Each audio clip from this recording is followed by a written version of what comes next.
سبحانہ و تعالیٰ نے ہم جانتے ہیں کہ ہر عبادت کا کوئی نہ کوئی اجر رکھا ہے، ہر نعمت کا، ہر عطا کا جو ہے کوئی نہ کوئی جزا بھی رکھی ہے۔ انسان جو بھی کوشش کرتا ہے، جس طرح کی بھی عبادت کرتا ہے، جو بھی عبادت کرتا ہے، اللہ نے اس کی جزا اور اس کا بدلہ اور اس کا اجر و ثواب رکھا ہے۔ کبھی ہم 1 روپیہ خرچ کرتے ہیں تو اللہ فرماتا ہے میں 10 گنا اس کا تمہیں عطا کروں گا۔ کبھی 1 کے بدلے 70 گنا کا بھی اللہ وعدہ فرماتا ہے، اور کبھی انتہائی اخلاص سے کوئی چیز خرچ کی جائے تو اللہ 700 گنا تک جو ہے ثواب بڑھا دیتا ہے۔ تو یعنی ہر عبادت کا، ہر نیکی کا، ہر عمل کا اللہ نے علیحدہ علیحدہ اجر اور ثواب رکھا ہے۔ اور اسی طرح نماز کی اگر مثال لے لیں تو آپ یہاں اکیلے گھر میں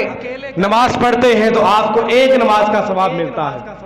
مگر آپ وہی نماز، وہی کلمات، وہی افعال نماز کی صورت میں یہاں جماعت کے ساتھ مسجد میں ادا کرتے ہیں تو 27 نمازوں کا ثواب ملتا ہے۔ اور یہی نماز اگر آپ مسجد نبوی میں ادا کرتے ہیں،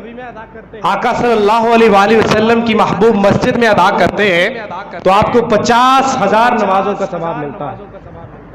اب کلمات وہی ہے، عمل ایک ہے، عبادت ایک ہے، لیکن اللہ اس کی مختلف جزائیں عطا کر رہا ہے،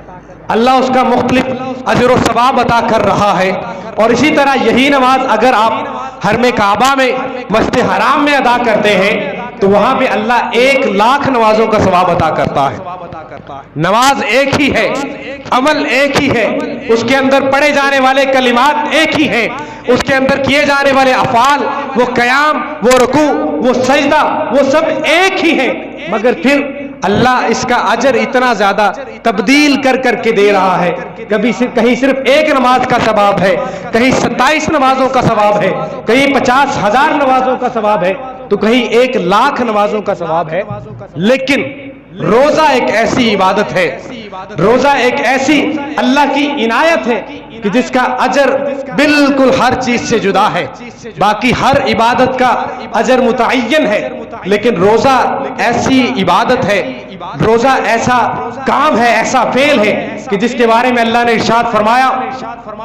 الصوم لی وانا اجزی بہ، کہ روزہ میری خاطر ہے اور میں خود ہی اس کا اجر عطا کروں گا۔ روزہ میری رضا کے لیے رکھا جاتا ہے، میری رضا کی خاطر انسان صبح سے لے کے شام تک ہر طرح کی خواہشات سے بچتا ہے، انسان صبح سے لے کے شام تک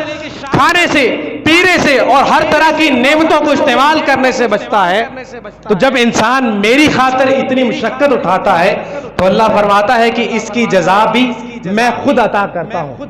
یعنی اللہ نے جزا اس کی مقرر نہیں کی، جس طرح نماز کا ہم نے کہا کہ اتنا ثواب ہے، باقی عبادات کا فلاں ثواب ہے، اس قدر اتنے گنا ثواب ہے، لیکن روزہ ایسی عبادت ہے کہ جس کے بارے میں اللہ نے فرمایا کہ یہ میری خاطر ہے اور میں خود ہی اس کی جزا عطا کروں گا۔ اور آپ دیکھیے کہ خدا کی رحمت کس قدر وسیع ہے، وہ سب سے بڑا رحمان ہے، وہ رحیم ہے، تو اس کی رحمت کے برابر ہی اس روزے کا پھر ثواب اور جزا بھی ہوگی۔ اور ایک روایت میں اس طرح بھی آتا ہے، اللہ فرماتا ہے الصوم لی وانا اجزی بہ، کہ روزہ میری خاطر ہے اور میں خود ہی اس کی جزا۔ یعنی اللہ نے کوئی ثواب الگ سے مقرر نہیں کیا، بلکہ فرمایا کہ جو روزہ میری خاطر رکھتا ہے میں خود بذات خود اس کی جزا ہوں۔ یعنی اے ایمان والو، تم میری رضا کی خاطر روزے رکھو، میں خود تمہاری جزا بن جاؤں گا، تم میرے ہو جاؤ روزوں کے ذریعے، میں تمہارا ہو جاؤں گا۔ یعنی اللہ نے کوئی اور ثواب نہیں رکھا بلکہ اپنی ذات کو اس کا جزا بنا دیا ہے۔ رمضان کے روزوں کی جزا اپنی ذات کو مقرر کر دیا ہے، اور جس کا خدا خود ہو جائے، جس کا مالک خود بن جائے،